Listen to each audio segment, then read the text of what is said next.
Eventually, I had to leave both of my families as we were staying at her mom's with the other children and her brother.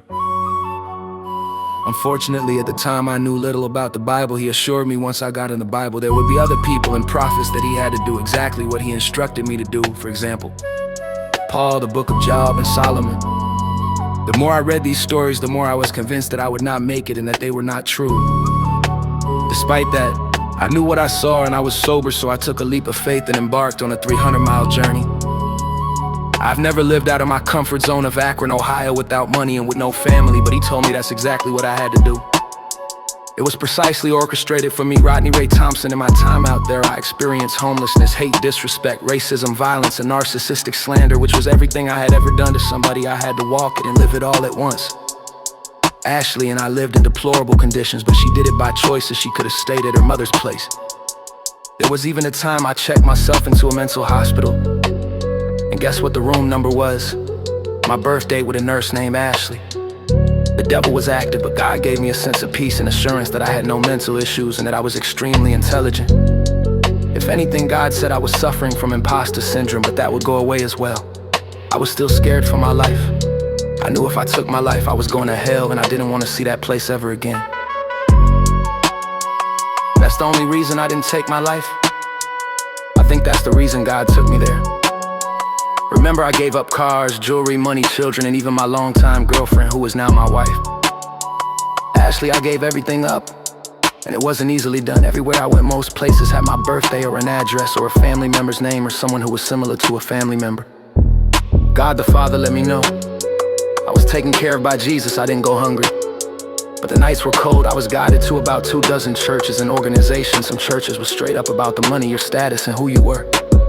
Some simply thought I was there just for a handout. There was a time in this process where I really felt like I was dying.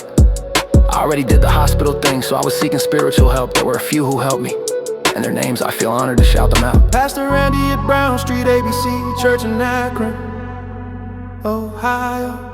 Pastor Troy at Grace Church in Indianapolis. And Pastor Olden Knight at the King's Chapel in Akron.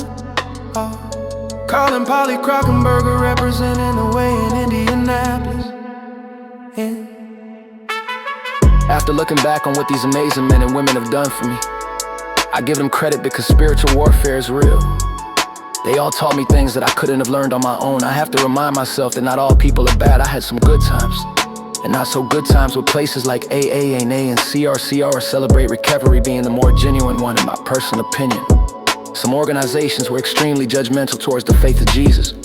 Imagine following him and within these places feeling extreme cultural division with no unity. There were people that were honest and also dishonest, judgmental, fault finders, or gossipers. I simply could not be in any organization that talked about using drugs every day. Some even seemed like they were glorifying the stories like a high. Some were always angry. Some were just about the money.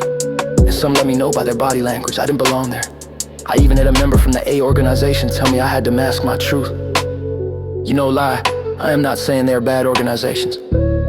I just think that people need to help change us. I was one of them that was on a journey to change. Moving on, Jesus was calling me to do ministry work, and not all ministry work is done by preaching in the church.